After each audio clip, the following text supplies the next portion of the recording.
एक ऐसा गांव जहां समय थम सा गया था। यह गांव ऊंचे ऊंचे वृक्षों से घिरे हुए जंगल के किनारे बसा था। यहाँ हर घर मिट्टी और लकड़ी से बना था और गलियों में गायों और बकरियों की टोलियां घूमती थीं। दिन में गांव खिलखिलाता था, लेकिन रात पड़ते ही हर दरवाजा बंद हो जाता, हर दीपक बुझा दिया जाता और पूरा गांव अजीब सी चुप्पी में डूब जाता। क्यों? क्योंकि गांव के पास था भूतिया मंदिर, एक ऐसा मंदिर जिसे लोग कंकालों का मंदिर कहते थे।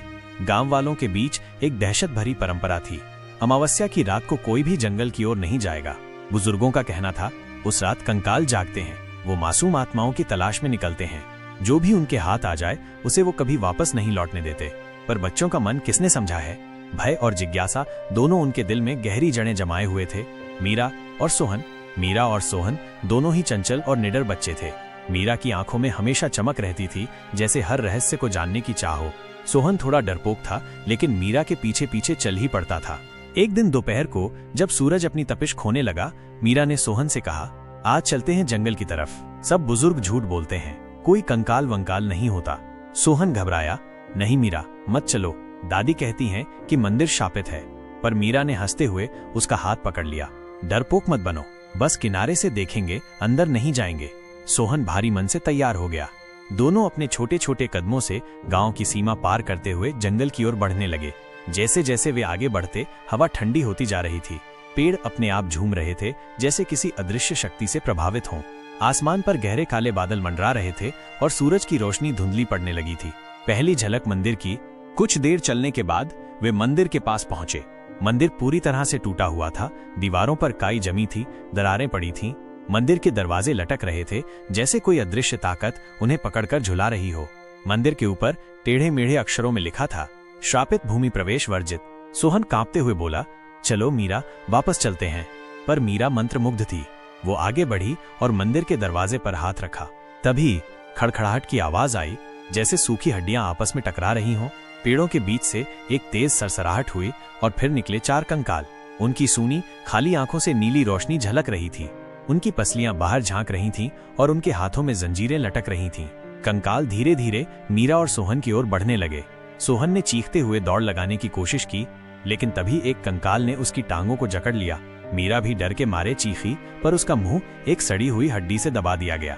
वे दोनों चीखते छटपटाते रहे, पर कंकालों की पकड़ बेहद मजबूत थी। कंकाल उन्हें घसीटते हुए मंदिर के अंदर ले गए, जहां अंधकार और भय ने अपना स्थायी डेरा जमा रखा था। घुप अंधेरे में मीरा और सोहन को घसीटते हुए कंकाल मंदिर के भीतरी कक्षों की ओर ले जा रहे थे। मंदिर के अंदर की दीवारों पर जले हुए मशालों की धुंधली रोशनी नाच रही थी।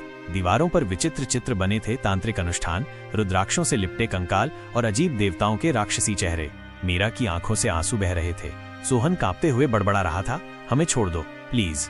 पर कंकालों के कान नहीं थे, न वो सुन सकते थे न समझ सकते थे। वे बस आगे बढ़ते रहे। गहरे मंदिर के भीतर एक विशाल हॉल था। बीचों बीच एक भयानक शिवलिंग स्थापित था, काले पत्थर का। उस पर लाल रंग की चिपचिपी धाराएं बह रही थीं। शिवलिंग के चारों ओर दर्जनों कंकाल घूम रहे थे, कहीं पूजा कर रहे थे, कहीं सिर पटक रहे थे। एक बड़ा चमकता हुआ कंकाल, जो बाकी कंकालों से अलग था, भयावह मंत्र पढ़ रहा था। उसके हाथ में एक टूटा हुआ त्रिशूल था और उसकी आंखों से हरी आग निकल रही थी।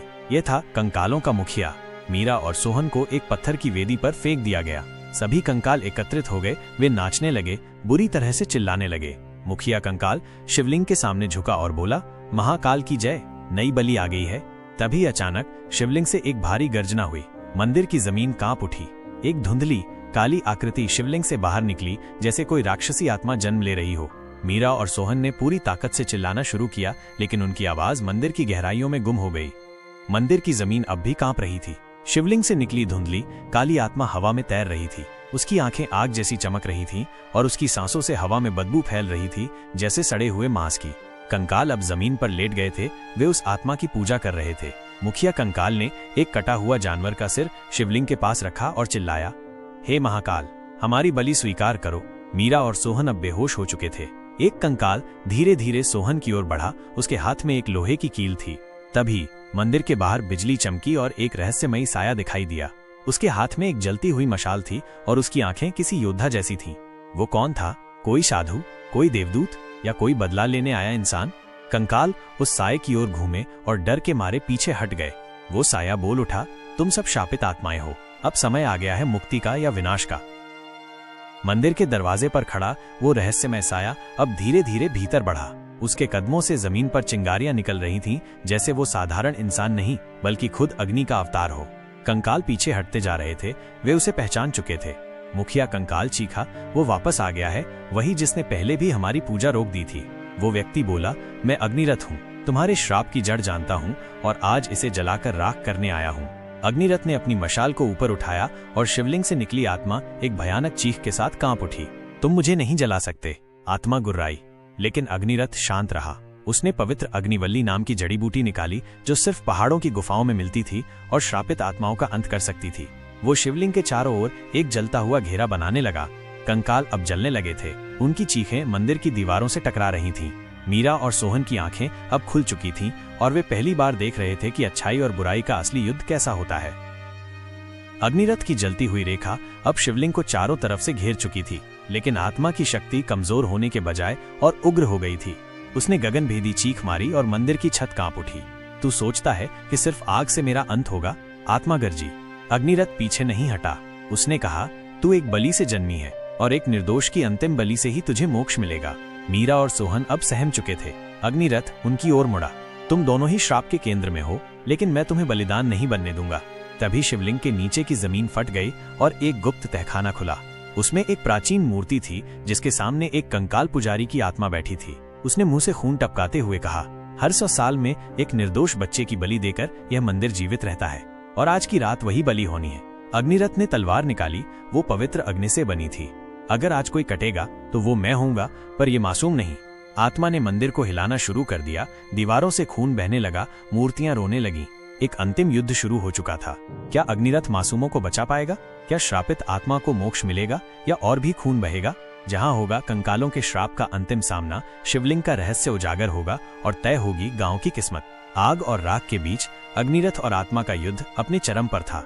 हर वार पर मंदिर कांपता, हर चीख से हवा कांप उठती। आत्मा अब पूरी शक्ति से प्रकट हो चुकी थी। वो सिर्फ एक आत्मा नहीं, बलियों से बना काली ऊर्जा का देव बन चुका था। तू मुझे नहीं रोक सकता अग्निरथ। मैं हर उस बच्चे की चीख से बना हूं जिसकी बलि दी गई थी।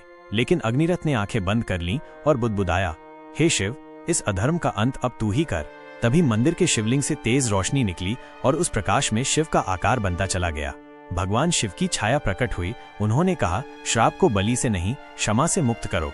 मीरा आगे बढ़ी। उसने कांपते हाथों से उस काली आत्मा की ओर देखा और कहा, मैं तुम्हें क्षमा करती हूँ और उन बच्चों के लिए प्रार्थना करती हूँ जिनकी तुमने जान ली।